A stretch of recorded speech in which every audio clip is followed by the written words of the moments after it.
नमस्कार मंडळी. बीड शहरामध्ये चहा जर प्यायचा असेल तर एक ठिकाण आहे, सुप्रसिद्ध असं ठिकाण आहे. बीडच्या बशीरगंज या ठिकाणी आशियाना हॉटेल, खूप जुनं हॉटेल आहे आणि या ठिकाणी अक्षरशः चहा पिण्यासाठी गर्दी उसळलेली असते. मी तुम्हाला दाखवतो की गर्दी कशी आहे ते, आणि नंतर माझ्याबरोबर कोण आलं हेही दाखवतो.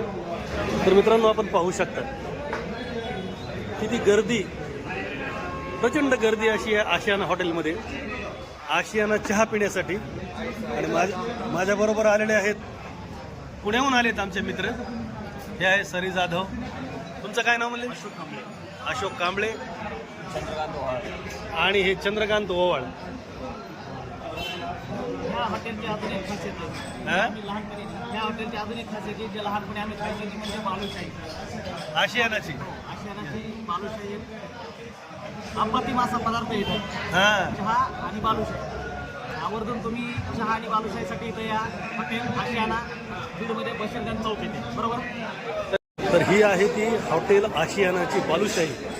आपण पाहू शकता मित्रांनो, किती ताजी बालुशाही या ठिकाणी बनवलेली आहे. एकदम मोठी मोठी आणि खायला खूप चविष्ट स्वादिष्ट अशी ही हॉटेल आशियानाची बालुशाही. किती गर्दी आहे मित्रांनो चहा पिण्यासाठी, फक्त चहा पिण्यासाठी. आणि बऱ्याचशा राजकारणाची खलबतं देखील या ठिकाणी होतात. चहा पित असताना राजकीय खलबतं होतात, सामाजिक चळवळींचा या ठिकाणी आढावा घेतला जातो, त्यावर चर्चा होते. तर असं हे बीडचं आमचं आशियाना हॉटेल. खास या ठिकाणी हा चहा आलेला आहे, आशियाना चहा.